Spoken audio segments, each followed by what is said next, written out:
नमस्कार विद्यार्थी मित्रांनो, द ऑफिसर युअर पर्सनल मेंटरच्या यूट्यूब चॅनेलवरती तुम्हा सर्वांचं स्वागत आहे. विद्यार्थी मित्रांनो, आजचं जे आपलं सेशन आहे ओळख सामान्य अध्ययन विषयाची व संदर्भ साहित्य या दृष्टिकोनातून आज आपण संपूर्ण सामान्य अध्ययन, त्याचे 4 पेपर्स, त्यांचा अभ्यासक्रम, त्यासाठी लागणारं जे काही संदर्भ साहित्य आहे आणि या संपूर्ण सामान्य अध्ययनाची तयारी नक्की कशा प्रकारे केली पाहिजे या दृष्टिकोनातून विविध टप्प्यांच्या माध्यमातून आज आपण चर्चा करणार आहोत.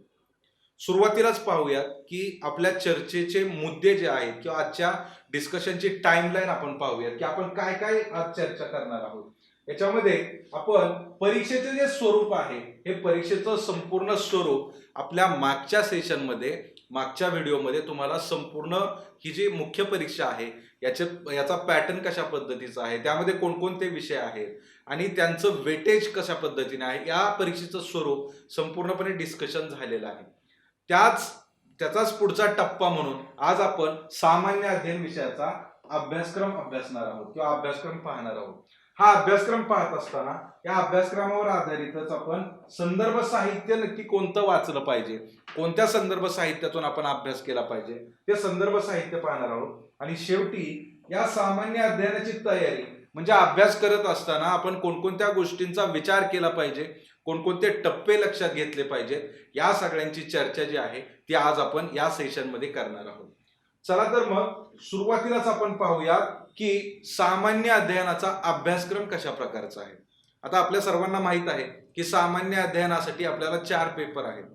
या 4ही पेपरमध्ये वेगवेगळे विषय आपल्याला अभ्यासायचे आहेत आणि मग या वेगवेगळ्या विषयांचा अभ्यास करत असताना त्यासाठीचं संदर्भ साहित्य सुद्धा तितकंच महत्वाचं आहे. सुरुवात करूया GS1 च्या अनुषंगाने. GS1 म्हणजे सामान्य अध्ययन पेपर क्रमांक 1. आता या पेपरमध्ये आपल्याला नक्की काय काय अभ्यासायचं आहे. आयोगाने आपल्याला जो अभ्यासक्रम दिलेला आहे त्याच्यामध्ये काही विषय इन्क्लूड केलेले आहेत. त्या विषयांच्या अनुषंगाने आपण या सामान्य अध्ययनाचे विविध मुद्दे अभ्यासणार आहोत. सुरुवातीलाच भारतीय वारसा आणि संस्कृती हा टॉपिक याच्यामध्ये दिलेला आहे.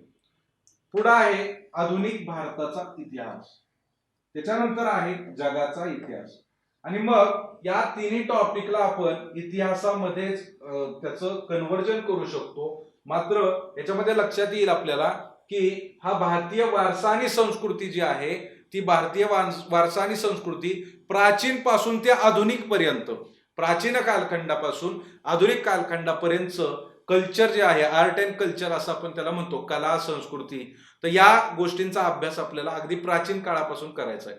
याच्यामध्ये एक डिफरन्शिएशन असं आपल्याला लक्षात येईल की याच्यामध्ये आपल्याला प्राचीन भारताचा इतिहास नाही अभ्यासायचा, तर प्राचीन भारतीय संस्कृती अभ्यासायची आहे, आर्ट अभ्यासायचा आहे, म्हणजे कला अभ्यासायची आहे. म्हणजे प्राचीन काळापासून ते आधुनिक काळापर्यंतचा जे संस्कृती, कला यांच्याविषयीचे जे काही मुद्दे आहेत ते मुद्दे आपल्याला याच्यामध्ये अभ्यासायचे.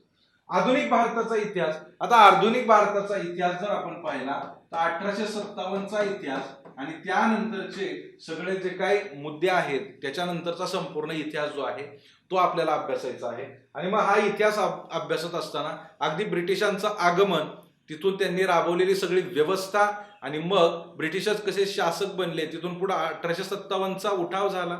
1857 च्या उठावापासून ते स्वातंत्र्य चळवळ आणि त्यानंतर अशा प्रकारे आपल्याला हा आधुनिक भारताचा इतिहास संपूर्णपणे अभ्यासायचा.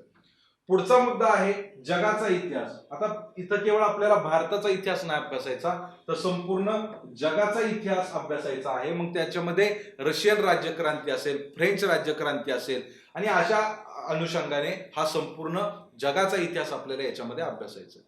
आता हे इतिहासाशी रिलेटेड सगळे मुद्दे झाले. पुढचा मुद्दा आहे किंवा पुढचा घटक आहे तो आहे समाज म्हणजेच सोसायटी. आता समाजाशी रिलेटेड वेगवेगळे जे काही मुद्दे आहेत किंवा वेगवेगळे घटक ज्या अभ्यासक्रमामध्ये आपल्याला दिलेला आहे ते देखील आपल्याला सामान्य अध्ययन 1 मध्ये अभ्यासायचे आहेत. पुढचा आहे विषय भूगोल. भूगोलामध्ये आपल्याला वर्ल्ड फिजिकल जिओग्राफी जो आहे त्याच्यावरती जास्त भर दिलेला दिसून येतो आणि त्या अनुषंगाने आपल्याला हा फिजिकल जिओग्राफी किंवा भौतिक भूगोल जो आहे तो आपल्याला अभ्यासायचा आहे. आणि अशा प्रकारे आपल्याला सामान्य अध्ययन 1 हा विषय आहे, याच्यामध्ये हे वेगवेगळे घटक किंवा वेगवेगळे विषय आपल्याला अभ्यासायचे आहेत. आता याच्यामध्ये नक्की कशाचा अभ्यास करायचा, तो अभ्यासक्रम आपण पाहिला. आता या अभ्यासक्रमावर आधारित आपल्याला संदर्भ साहित्य देखील पाहिलं पाहिजे, जेणेकरून आपल्याला लक्षात येईल की या घटकांचा अभ्यास, या घटकांची तयारी आपल्याला नक्की कोणत्या पुस्तकांमधून करायची आहे आणि कशा पद्धतीने करायची. चला तर मग संदर्भ साहित्य या सगळ्या टॉपिकच्या अनुषंगाने पाहूयात. सुरुवातीलाच आपण कोणत्याही विषयाची तयारी करत असताना याच्यामध्ये आपल्याला एनसीईआरटीची जी पुस्तकं आहेत ती अतिशय महत्वाची आहेत. एनसीईआरटीची पुस्तकं ही आपल्या तयारीचा पाया भक्कम करण्याच्या दृष्टिकोनातून अतिशय महत्वाची असतात आणि त्या अनुषंगाने आपल्याला जे कला आणि संस्कृती या संदर्भात फाईन आर्टचं 11वीचं जे पुस्तक आहे त्या पुस्तकांमधून आपल्याला जे कल्चर, आर्ट अँड कल्चर आहे ते चांगल्या प्रकारे आपलं इथं कव्हर होणार आहे.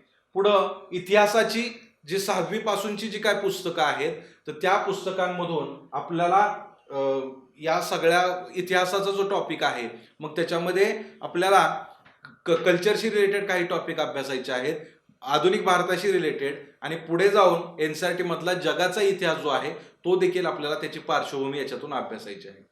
पुढे एनसीईआरटीची 11वी आणि 12वीची जी पुस्तकं आहेत त्याच्यामधून आपल्याला जिओग्राफीचा अभ्यास करायचा आहे. भूगोल हा घटक जो आहे तो 11वी आणि 12वीच्या पुस्तकांमधून आपण करू शकतो. याच्यामध्ये पण 2 गोष्टी महत्वाच्या आहेत.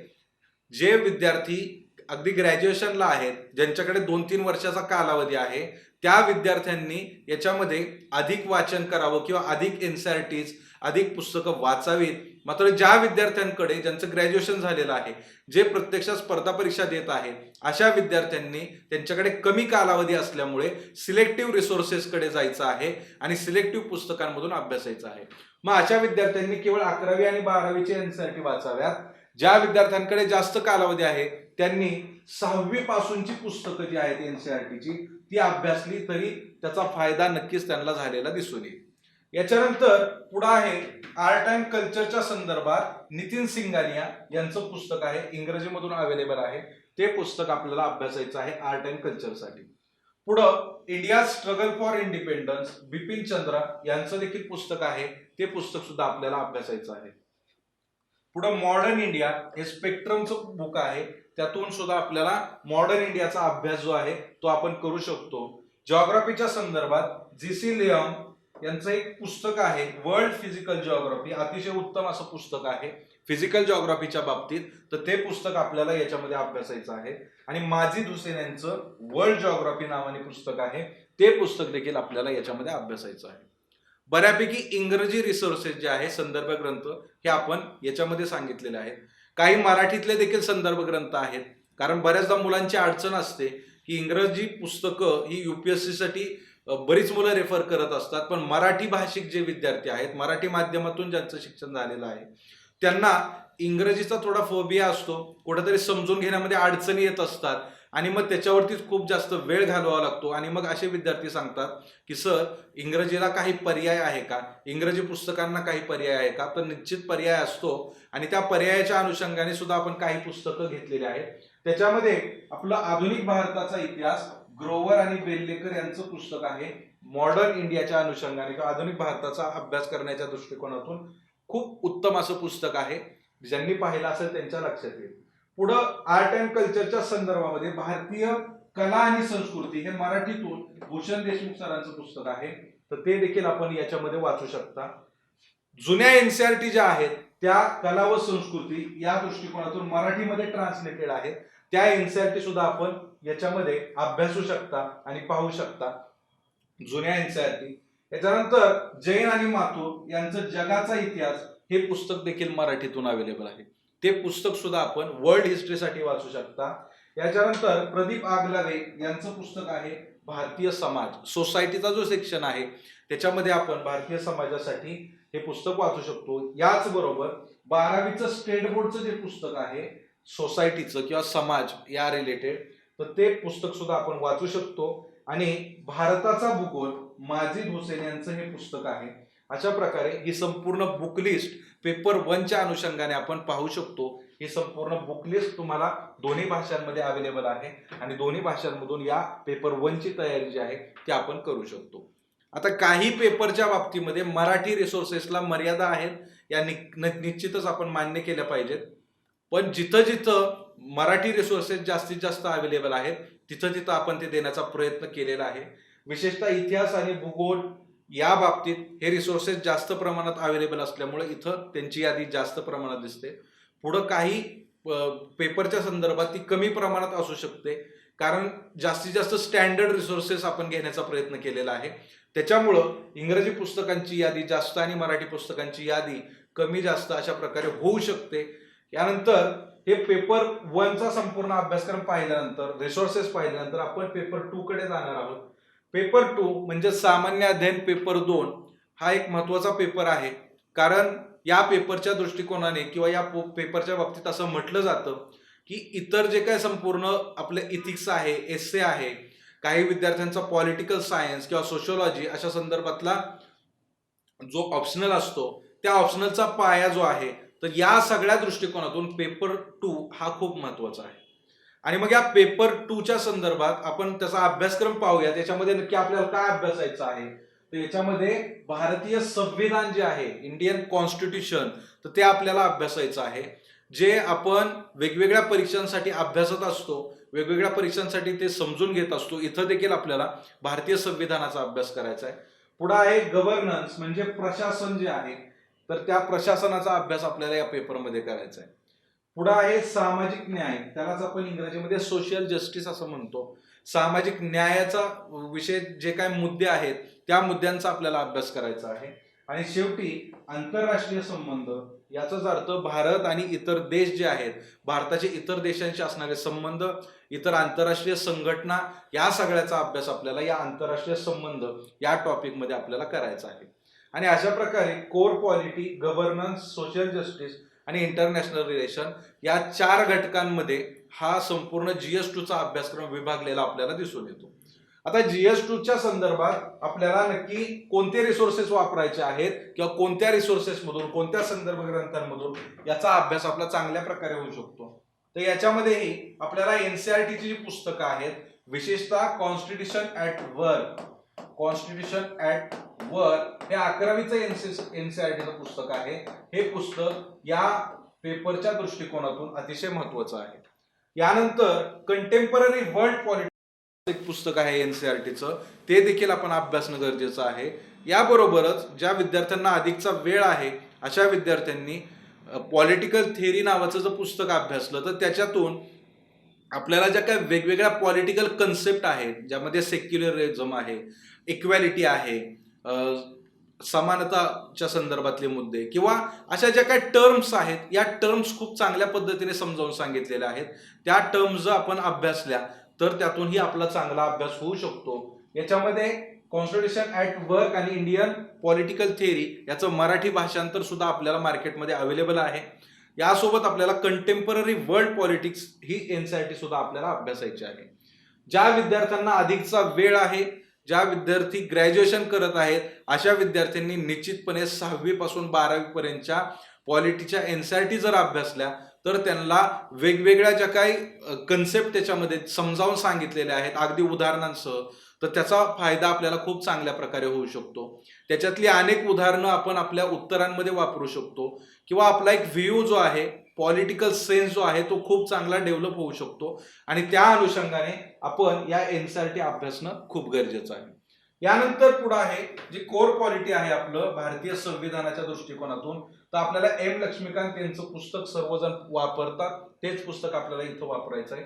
पुढे आहे गव्हर्नन्स इन इंडिया, याच्यामध्ये लक्ष्मीकांत यांचंच गव्हर्नन्स इन इंडिया हे सुद्धा पुस्तक आहे. तर हे पुस्तक, ही दोन्ही पुस्तकं इंग्रजीमध्ये अवेलेबल आहेत, त्याबरोबर मराठीमध्ये सुद्धा अवेलेबल आहे. गव्हर्नन्स इन इंडिया याच्यामध्ये आपल्याला सिलेक्टिव्ह चॅप्टर वाचायचे आहेत प्रशासनाच्या दृष्टिकोनातून.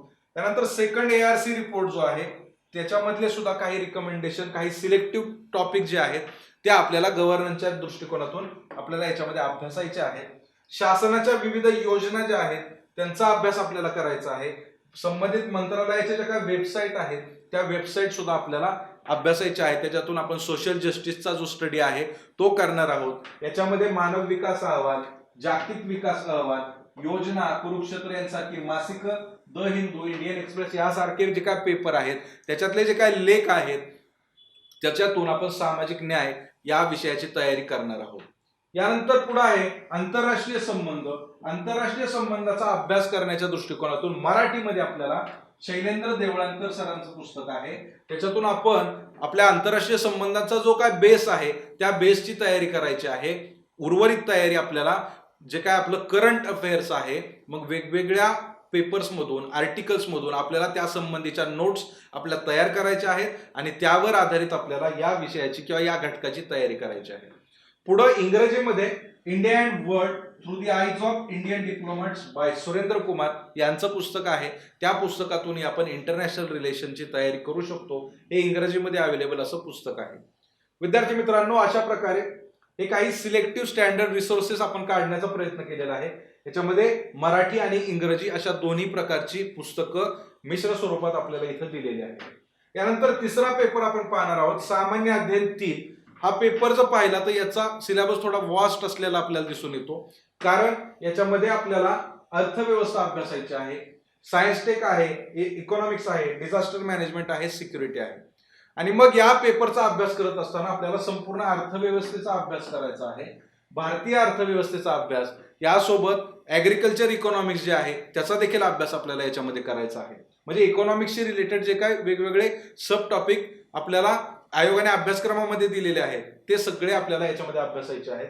पुढे सायन्स टेक जे आहे, विज्ञान आणि तंत्रज्ञान, याच्यामध्ये आपल्याला जे आपलं पारंपरिक सायन्स आहे तर ते न अभ्यासता आपल्याला सायन्स टेकचा अभ्यास करायचा आहे, विज्ञान तंत्रज्ञानाचा अभ्यास करायचा आहे. आणि त्या दृष्टिकोनातून मग आपल्याला स्पेस आहे, त्याच्यानंतर बायोटेक आहे किंवा IT आहे, याच्याशी रिलेटेड जे काय वेगवेगळं टेक्नॉलॉजी आहे या टेक्नॉलॉजीचा सुद्धा आपल्याला अभ्यास करायचा आहे. यानंतर पर्यावरण आहे आणि पर्यावरण विषयक जे काय मुद्दे आहेत, समस्या आहेत, यांचा अभ्यास आपल्याला करायचा आहे. त्याच्याशी रिलेटेड संस्था आहेत त्यांचा अभ्यास याच्यामध्ये करायचा आहे. आपत्ती व्यवस्थापन, डिझास्टर मॅनेजमेंट आणि डिझास्टर मॅनेजमेंटच्या संबंधातल्या ज्या काय संस्था आहेत त्याच्याशी संबंधित जे काय मॅन्डेट्स आहेत त्यांचा अभ्यास आपल्याला याच्यामध्ये करायचा आहे. आणि शेवटी सुरक्षा म्हणजे सिक्युरिटी या टॉपिकचा देखील आपल्याला अभ्यास या GS पेपर 3 मध्ये करायचा आहे. अशा प्रकारे GS 3 मध्ये या वेगवेगळ्या घटकांचा अभ्यास आपल्याला करायचा आहे. यासाठीचं संदर्भ साहित्य काय वाचायचं आहे, तर यासाठी आपल्याला NCERTची पुस्तकं, पुन्हा आपल्याला NCERTची पुस्तकच वाचायची आहेत सुरुवातीला बेसिक म्हणून. याच्यामध्ये इंडिया इकॉनॉमी सिन्स इंडिपेंडन्स नावाचं पुस्तक आहे, मॅक्रो इकॉनॉमिक्सचं एक पुस्तक आहे. ही पुस्तकं आपल्याला याच्यामध्ये वाचायची आहेत इकॉनॉमिक्सच्या दृष्टिकोनातून. आणि पुढे जाऊन आपल्याला नितीन सिंघानिया यांचं इंडियन इकॉनॉमी नावाने पुस्तक आहे, ते पुस्तक आपल्याला वाचायचं आहे. इग्नूच्या नोट्स आपल्याला मिळतील, त्या नोट्स मधून आपल्याला सायबर सिक्युरिटी आणि डिझास्टर मॅनेजमेंट जे आहे तर त्याचा अभ्यास आपल्याला करायचा आहे. एन्व्हायरमेंटचा अभ्यास आपल्याला शंकर IAS या पुस्तकातून करायचा आहे. पुढं इंडिया इयरबुक, योजना, कुरुक्षेत्र आणि द हिंदूतले आर्टिकल्स या सगळ्यांमधून आपल्याला सायन्स टेक जे आहे त्यांचा अभ्यास आपल्याला करायचा आहे. यासोबत इकॉनॉमिक्स आणि एन्व्हायरमेंटशी रिलेटेड जे काय मुद्दे आहेत त्यांचा अभ्यास सुद्धा आपल्याला या वेगवेगळ्या माध्यमातून करायचा आहे. किंवा करंट रिलेटेड जे काही मटेरियल आपल्याला भेटेल तर या मासिकांमधून आणि पेपरमधून आपल्याला मिळणार आहे. त्यानंतर challenges to internal security of India हे अशोक कुमार यांचं पुस्तक आहे. ते इंटरनल सिक्युरिटीच्या संदर्भात आपल्याला अभ्यासायचं आहे, त्यातून सिक्युरिटीचा टॉपिक आपण कव्हर करणार आहोत. पुढं मराठीतलं जर आपण पाहिलं तर इंडियन इकॉनॉमी रमेश सिंह यांचं ट्रान्सलेटेड पुस्तक आपल्याला मिळून जाईल, मराठी माध्यमातून अवेलेबल असेल. विज्ञान आणि तंत्रज्ञानाच्या संदर्भात डॉक्टर सुहासिनी मुळी यांचं पुस्तक आहे, ते पुस्तक आपण मराठीतून अभ्यासू शकतो. पुढं भारताची अंतर्गत सुरक्षा हे पुस्तक VY जाधव यांचं पुस्तक इंटरनल सिक्युरिटीशी रिलेटेड आपल्याला मराठीतून अवेलेबल आहे. पर्यावरणासाठी तुषार घोरपडे सरांचं पुस्तक आपण अभ्यासू शकतो. आणि अशा प्रकारे इंग्रजी रिसोर्सेस यासोबत मराठी रिसोर्सेस सुद्धा आपण या GS 3 च्या अनुषंगाने हे विविध रिसोर्सेस आपण अभ्यासू शकतो. पुढचा आणि महत्वाचा टॉपिक आहे तो आहे सामान्य अध्ययन 4. हा पेपर खूप महत्वाचा आहे. याच्यामध्ये आपल्याला दोन प्रकारचा अभ्यास करायचा आहे. याच्यामध्ये आपल्याला ज्या काही टर्म्स आहेत, टर्मिनॉलॉजीज आहेत, त्याच्यातल्या वेगवेगळ्या जे काही घटकांचा अभ्यास तर करायचाच आहे, यासोबत आपल्याला काही केस स्टडीचा सुद्धा अभ्यास करावा लागतो. आणि त्याच्यामुळं इथिक्सची भीती जी आहे ती आपल्याला बऱ्याच विद्यार्थ्यांना वाटताना दिसून येते. हा विषय थोडा फिलॉसॉफिकल अँगलनी सुद्धा आपल्याला अभ्यासायचा आहे. मात्र या विषयाची तयारी केल्यानंतर आपल्याला त्यातून एसए साठी सुद्धा मदत होत असते आणि हा विषय खऱ्या अर्थाने आपलं एक ब्युरोक्रॅट किंवा एक सिव्हिल सर्वंट त्याची विचार प्रणाली जी आहे ती जज करण्याचं माध्यम म्हणजे हा इथिक्स विषय आहे. याच्यामध्ये आपल्याला नक्की काय अभ्यासायचं आहे, तर याच्यामधले जे काही घटक आहेत त्याच्यामध्ये आपल्याला नैतिकता आणि मानवी सहसंबंधाचा अभ्यास करायचा आहे.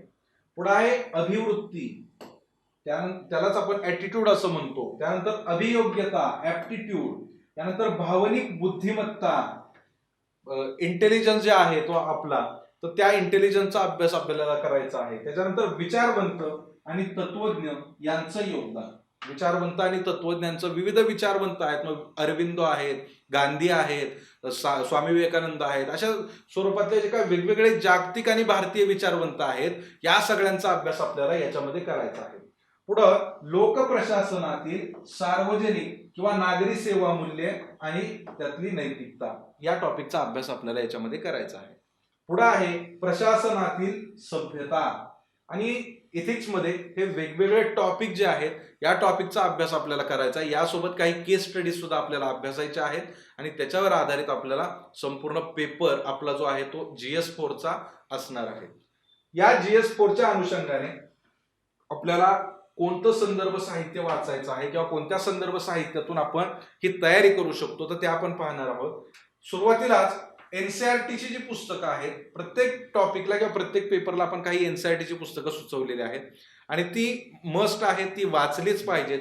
तशी इथिक्ससाठी सुद्धा आपल्याला 11वी आणि 12वीची सायकोलॉजीची एनसीईआरटीची पुस्तकं त्यातली काही निवडक प्रकरणं आपल्याला वाचायची आहेत. यानंतर लेक्झिकॉनचं इथिक्स इंटिग्रिटीचं जे काही पुस्तक आहे ते आपण लेक्झिकॉनचं पुस्तक इंग्रजीमधून अवेलेबल आहे ते वाचू शकतो.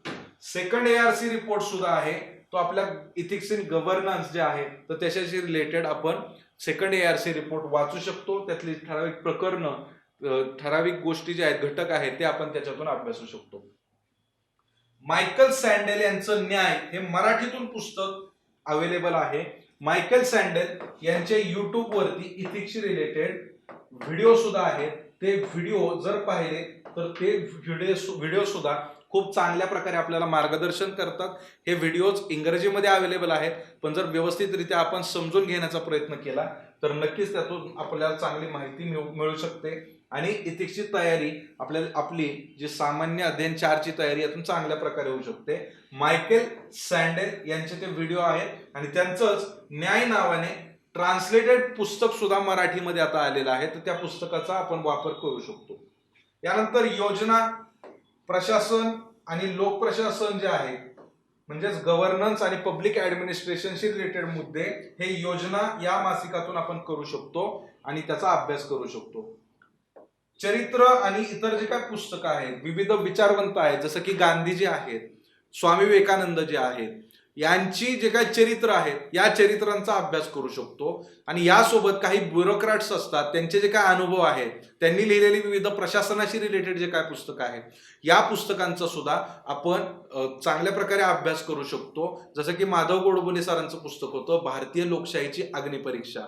तर तशा प्रकारची जी काही पुस्तकं आहेत त्या रिलेटेड पुस्तकं आपण प्रशासनाशी रिलेटेड वाचू शकतो आणि त्यातून देखील या विषयाचा तयारी म्हणजे इतर पुस्तकांमध्ये ही पुस्तकं आपण टाकलेली आहेत. चरित्र आणि इतर पुस्तकं ही पुस्तकं आपण वाचू शकतो.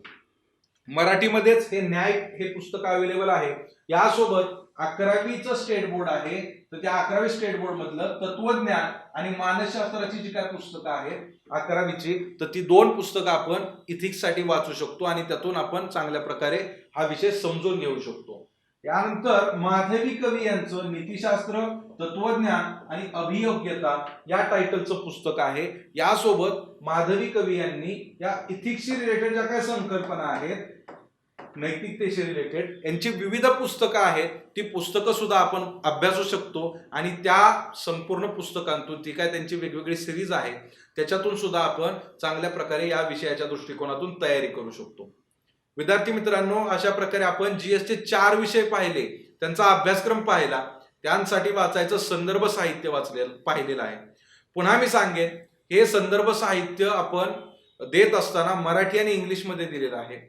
या संदर्भ साहित्याच्या संदर्भात जे विद्यार्थी ग्रॅज्युएशनची तयारी करत आहेत किंवा ग्रॅज्युएशन पासूनच ग्रॅज्युएशन पूर्ण करत आहेत आणि सोबत स्पर्धा परीक्षांची तयारी करत आहेत, या विद्यार्थ्यांनी अनेक पुस्तकं वाचणं गरजेचं आहे. ती जास्त पुस्तकं त्यांनी वाचावीत. मात्र जे विद्यार्थी ऑलरेडी ग्रॅज्युएट आहेत, अनेक वर्ष स्पर्धा परीक्षांची तयारी करत आहेत, त्या विद्यार्थ्यांनी मात्र सिलेक्टिव्हली गेलं पाहिजे आणि सिलेक्टिव्ह पुस्तकं वाचली पाहिजेत. पुढे पाहूयात की हा सगळा अभ्यासक्रम, हे सगळे संदर्भ साहित्य पाहिल्यानंतर आपण या जीएसचा अभ्यास नक्की कसा केला पाहिजे, जीएसच्या संदर्भात आपल्या अभ्यासाची स्ट्रॅटेजी कशी पाहिजे, तर त्यासाठीच्या काही मुद्दे आहेत, ते मुद्दे देखील आपण पाहणार आहोत की अभ्यासाची पद्धत आपली कशी असली पाहिजे. आता अभ्यासाची पद्धत पाहण्याच्या आधी आपण एक महत्वाची गोष्ट लक्षात घेतली पाहिजे की अभ्यासाचं नियोजन करणं खूप गरजेचं आहे. मग अभ्यासाचं नियोजन करत असताना कोण कॉलेजला जात असेल, कोण जॉब करत असेल, काही गृहिणी असतील, कोण फुल टाइम स्टडी करत असेल, या सगळ्या लोकांनी आपला टाइमचा आवाका लक्षात घेतला पाहिजे. दुसरी गोष्ट, आपण कोणता अटेम्प्ट देणार आहोत ते निश्चित झालं पाहिजे, म्हणजे आपल्याकडे असणारा टाइम किती आहे ते लक्षात येईल. पुढं आपल्याला किती विषयांचा अभ्यास करायचा आहे, किती विषयांची तयारी करायची आहे आणि त्यासाठी लागणारे रिसोर्सेस काय काय आहेत, त्यासाठी आपल्याला किती वेळ द्यावा लागणार आहे, या सगळ्या गोष्टींचा विचार करून आपलं वर्षभराचं 2 वर्षाचं जो काय आपला टाइम आहे त्याचं एक टाइम मॅनेजमेंट, एक प्लॅनिंग जे आहे ते तयार केलं पाहिजे आणि त्या प्लॅनिंगनुसार आपण आपल्या अभ्यासाची पद्धत जी आहे ती पुढे डिसाईड केली पाहिजे. आता हे झालं प्लॅनिंगचा भाग. आता अभ्यास नक्की कसा केला पाहिजे, तर अभ्यास करत असताना सर्वात आधी आपण बेसिक पुस्तकांचं वाचन केलं पाहिजे. जसे की एनसीईआरटी आणि स्टेट बोर्डची पुस्तकं आहेत, या बेसिक पुस्तकांच्या वाचनातून आपल्याला काय कन्सेप्ट आहेत त्या संकल्पना खूप चांगल्या प्रकारे लक्षात येतात, समजतात. त्यामध्ये जे काय उदाहरणं दिलेली आहेत त्या उदाहरणांच्या अनुषंगाने खूप चांगल्या प्रकारे समजावून दिलेलं असतं की नक्की लोकशाही म्हणजे काय आहे, डेमोक्रेसी म्हणजे काय आहे, डेमोक्रॅटिक राईट्स म्हणजे काय आहेत, हे आपल्याला खूप चांगल्या प्रकारे एनसीईआरटी समजावून सांगतात किंवा बेसिक पुस्तकं जी आहेत ती आपल्याला समजावून सांगतात. कारण त्याच्यामध्ये जे आपल्या दैनंदिन जीवनातली जी काय उदाहरणं आहेत त्या दैनंदिन जीवनातल्या उदाहरणांचा रेफरन्स दिलेला असतो आणि इतर देशांच्या ज्या काय राज्यघटना आहेत, इतर देशांमध्ये त्या संकल्पनेच्या संदर्भामध्ये काय तरतुदी आहेत त्या देखील दिलेल्या असतात आणि त्यामुळं आपला व्ह्यू एक ब्रॉड होऊन जातो. ती संकल्पना खूप चांगल्या प्रकारे आपल्या डोक्यात बसते आणि डेली लाईफमध्ये किंवा प्रॅक्टिकल लाईफमध्ये ती संकल्पना कशी अस्तित्वात आहे याच्याशी आपण कंपॅरिझन करायला लागतो आणि त्याच्यामुळे ही बेसिक पुस्तकं खूप चांगली आहेत, खूप महत्वाची आहेत, ती वाचली पाहिजे. त्याच्यातून आपल्या तयारीचा पाया पक्का होणार आहे. यासोबत आपल्या आन्सर रायटिंगच्या दृष्टिकोनातून आपल्याला जे काय प्रस्तावना लिहायच्या आहेत, आपल्याला जे काय इंट्रोडक्शन द्यायचं आहे, आपल्याला काही निष्कर्ष काढायचे असतात, त्यासाठीच्या ज्या काही आवश्यक पाया आहे किंवा आवश्यक गोष्टी आहेत त्यासाठीची जी काय उदाहरणं आहेत ती आपल्याला याच्यातून खूप चांगल्या प्रकारे मिळतात. यासोबत काही फॅक्च्युअल डेटा दिलेला असतो आणि काही उदाहरणं दिलेली असतात, जी उदाहरणं आपण आपल्या उत्तरांमध्ये सुद्धा लागू करू शकतो, वापरू शकतो. तर या सगळ्या गोष्टी या आपल्याला बेसिक पुस्तकांमधून भेटत असतात. मेन रिसोर्सेस डायरेक्टली त्या मुद्द्यावरती येतात, त्या मुद्द्याशी रिलेटेड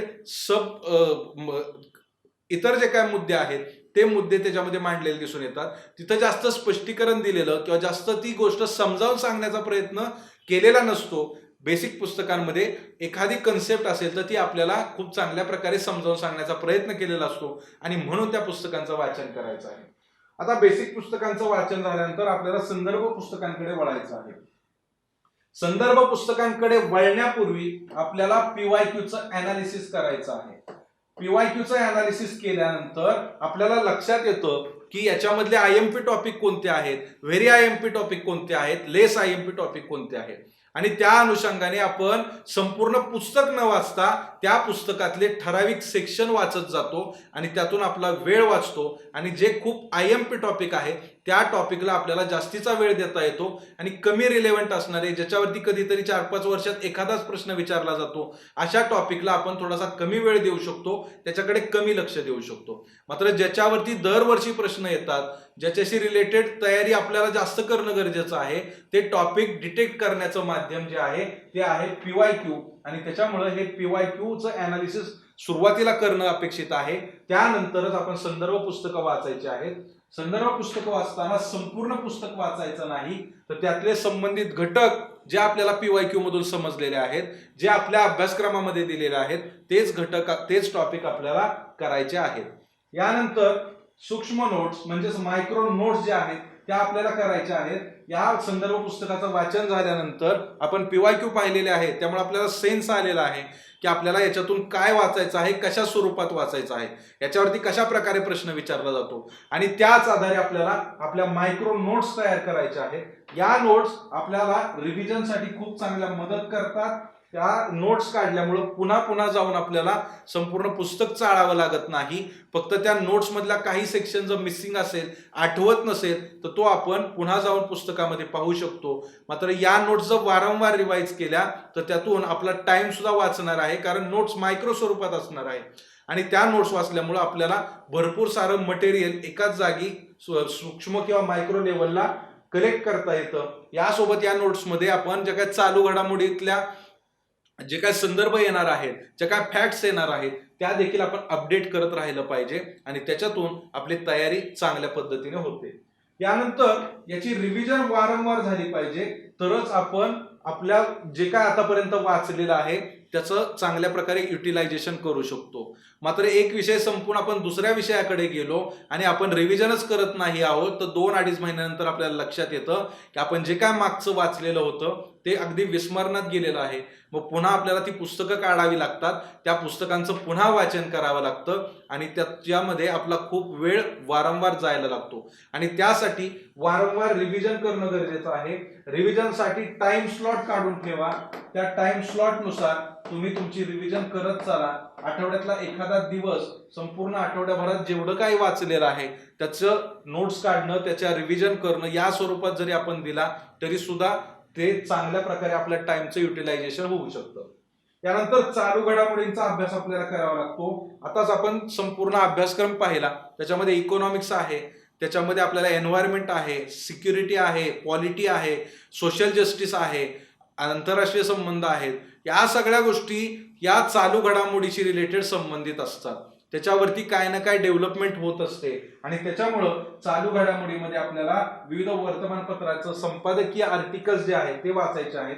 जी काय मासिकं आहेत, योजना, कुरुक्षेत्र सारखी मासिकं, या मासिकांमधून सुद्धा आपण चांगले इश्यूज जे आहेत ते समजून घेऊ शकतो. त्या इश्यूजशी रिलेटेड काही फॅक्ट्स आहेत, त्याच्याशी रिलेटेड मुद्दे आहेत, ते आपल्याला चांगल्या प्रकारे त्याचं आकलन होतं आणि ते आपल्याला चालू घडामोडीमधून समजून घ्यायचे आहेत. यानंतर उत्तर लेखन हा एक महत्वाचा टास्क या संपूर्ण तयारीच्या दरम्यान राहतो. उत्तर लेखनाच्या संदर्भात आपल्याला सांगावं लागेल की आपल्याला 1750 मार्कांची मेन्स लिहायची आहे. जीएसचा विषय विचार केला तर 1000 मार्क्ससाठी आपल्याला जीएसचा अभ्यास करायचा आहे. मुळात आतापर्यंत जेवढे रिसोर्सेस मी सांगितले, जेवढे रेफरन्स बुक मी सांगितले, हे सगळे जरी तुम्ही वाचले तरी सुद्धा शेवटी चेक काय होणार आहे, तर तुमची आन्सर कॉपी चेक होणार आहे. त्या आन्सर कॉपीवरतीच ठरणार आहे की तुम्हाला किती मार्क्स मिळणार आहेत. या संपूर्ण रिसोर्सेस किंवा संदर्भ साहित्य वाचायला तुम्ही जेवढा वेळ द्याल तेवढाच वेळ तुम्ही उत्तर लेखनासाठी दिला पाहिजे, कारण एका दिवसामध्ये तुम्हाला ते आन्सर रायटिंग जमणार नाहीये. आपल्याला आन्सर रायटिंग मध्ये इंट्रोशी रिलेटेड काही विविध मुद्दे आहेत, त्यांचा अभ्यास करायचा आहे, ते समजून घ्यायचं आहे, त्याच्यावरती काम करायचं आहे. मेन बॉडीचे प्रकार आहेत, त्यानंतर कन्क्लुजन आहे, यासोबत प्रश्नांचे काही कीवर्ड्स आहेत, त्या कीवर्ड्स नुसार प्रश्नांचं स्ट्रक्चर कसं बदलतंय ते सुद्धा आपल्याला समजून घ्यायचं आहे आणि त्याच्यामुळं उत्तर लेखन अतिशय महत्वाचा टास्क आहे. आपल्या मागच्या अनेक व्हिडिओमधून उत्तर लेखनाचं महत्व आपण चर्चा त्याची केलेली आहे आणि त्याच्यामुळं हा सगळा अभ्यास करत असताना उत्तर लेखनाला सुद्धा आपण टाइम दिला पाहिजे आणि डेली बेसिसवरती आपण उत्तर लेखन केलं पाहिजे किंवा वीकली बेसिसवरती सुद्धा आपण ते करू शकतो. आपल्या टाइम नुसार आपण ते ठरवलं पाहिजे. मात्र उत्तर लेखन हे कंटिन्युअस राहिलं पाहिजे. केवळ आपण मेन्सच्या दृष्टिकोनातून जेव्हा प्री अपियर होऊ किंवा प्रिलिम पास होऊ त्यानंतर आपण मेन्सची टेस्ट सिरीज लावतो, त्याच्यातून आपला उत्तर लेखनाचा संपूर्ण सराव होऊ शकत नाही. किंबहुना हे जे काही सगळे संदर्भ साहित्य आपण सांगितलेले आहेत, या संदर्भ साहित्यांमध्ये जे काही इन्फॉर्मेशन दिलेली आहे ती इन्फॉर्मेशन नक्की कशी प्रोसेस करायची आहे, नक्की उत्तर लिहिताना त्या प्रश्नाच्या डिमांडनुसार ही इन्फॉर्मेशन मला कशा पद्धतीने टाकता येईल, या सगळ्याचा विचार करण्यासाठी हे उत्तर लेखन सराव कंटिन्युअस करणं गरजेचं आहे. तरच या सगळ्या पुस्तकांचा, या सगळ्या रेफरन्स बुकचा वाचलेला फायदा तुम्हाला परीक्षेमध्ये होऊ शकतो. यानंतर पुढचा मुद्दा आहे मूल्यमापन आणि अभिप्राय. आपण जो काय अभ्यास केलेला आहे, आपण जे काय वाचलेलं आहे, आतापर्यंत जे काय समजून घेतलेलं आहे ते आपल्याला कितपत कळलेलं आहे, ते आपल्या कितपत उपयोगाचं आहे, यासाठी आपल्याला मूल्यमापन करणं गरजेचं आहे. आणि हे मूल्यमापन केव्हा होऊ शकतं? ज्यावेळेस तुम्ही उत्तर लेखन कराल आणि ती आन्सर कॉपी जी आहे ती तुमच्या मार्गदर्शकांकडून, एखाद्या गाईड कडून तुम्ही ज्यावेळेस चेक करून घ्याल त्यावेळेस लक्षात येईल की प्रॉब्लेम नक्की कुठं आहे. इंट्रोमध्ये आहे, बॉडीमध्ये आहे, कन्क्लुजन मध्ये आहे, की तो टॉपिकच तुम्हाला समजलेला नाहीये. या सगळ्या गोष्टींचं मूल्यमापन त्याच वेळेस होऊ शकतं ज्यावेळेस तुम्ही हे इव्हॅल्युएशन वारंवार करून घ्याल. मुळात काय होतं की आपण डायरेक्ट परीक्षेच्या कालावधीमध्ये इव्हॅल्युएशन करायला लागतो आणि त्यावेळेस आपल्याला टेन्शन यायला लागतं. मात्र हे वारंवार आठवड्याला 15 दिवसाला जर हे इव्हॅल्युएशन होत राहिलं तर त्यातून दोन गोष्टी होतील की आपण जे अभ्यास करत आहोत तो योग्य ट्रॅकवर आहे का, मी जो अभ्यास करत आहे, मी जे काय वाचलेलं आहे ते मला कितपत समजलेलं आहे, ते प्रोसेस होतं आहे का, या सगळ्याचं मूल्यमापन तर करता येईल. पण यावरच आधारित आपलं स्थान जे आहे, आपले पोझिशन जे आहे, मी 6 महिने वर्षभर अभ्यास करतो आहे, मग माझी पोझिशन कुठपर्यंत गेलेली आहे, मी कोणत्या स्टेजला आहे का, अजून माझी इनिशियल स्टेजलाच आहे की माझी काही प्रगती झालेली आहे, हे सुद्धा आपल्याला त्या मूल्यमापनातून कळेल. दुसरी गोष्ट, मूल्यमापनासोबत अभिप्राय देखील तितकाच महत्वाचा आहे. या अभिप्रायामधून किंवा या फीडबॅकमधून तुम्हाला लक्षात येईल की तुमच्या चुका नक्की काय होत आहेत, तुम्हाला काय सुधारणा करणं गरजेचं आहे. आणि हे वेळोवेळी झालं तर या चुका देखील आपल्याला आत्ताच अभ्यासाच्या कालावधीमध्ये सुधारता येतील आणि या चुका सुधारून आपल्याला आपला अभ्यास तर कंटिन्युअस ठेवता येईल, सोबत आपल्याला आन्सर रायटिंग सुद्धा अधिक प्रभावीपणे करता येईल, अधिक चांगल्या पद्धतीने आपण ते करू शकतो. आणि शेवटी जाऊन आपल्या मुख्य परीक्षेच्या दृष्टीने आपली ही तयारी चांगल्या प्रकारे होईल आणि मुख्य परीक्षेचा रिझल्ट सुद्धा खूप चांगल्या प्रकारे अशा तयारीतून येऊ शकेल. ही संपूर्ण पद्धत पाहिल्यानंतर आपण सुद्धा आपल्या अभ्यासाचं नियोजन केलं पाहिजे आणि या सगळ्या गोष्टींसाठीचा वेळ आपण आपल्या वेळेनुसार निश्चित केला पाहिजे आणि तो निश्चित करून आपण आपली संपूर्ण अभ्यासाची तयारी केली पाहिजे. विद्यार्थी मित्रांनो, अशा प्रकारे आज आपण सामान्य अध्ययनाच्या 4 पेपरचा संपूर्ण अभ्यासक्रम पाहिला, त्यासाठीचे स्टँडर्ड रिसोर्सेस पाहिले आणि अभ्यास नक्की कसा केला पाहिजे याविषयीची सुद्धा संपूर्ण चर्चा केलेली आहे. आपण या व्हिडिओ पाहिल्यानंतर या संपूर्ण अभ्यासक्रमाचं डिकोडिंग घेणं गरजेचं आहे. हा अभ्यासक्रम डिकोडेड स्वरूपात आपल्या टेलिग्राम चॅनेलला अवेलेबल आहे. तुम्ही जर इन्क्वायरी केली, टेलिग्रामला मेसेज केले तर तुम्हाला संपूर्ण डिकोडेड स्वरूपातला अभ्यासक्रम मिळू जाईल. आयोगाने आपल्याला ठराविक टॉपिक दिलेला आहे, मात्र आपण त्या संपूर्ण टॉपिकचं डिकोडिंग केलेलं आहे. त्या टॉपिकवर आधारित नक्की काय काय आपल्याला अभ्यासायचं आहे ते त्या डिकोडेड स्वरूपातल्या अभ्यासक्रमामधून आपल्याला लक्षात येतं.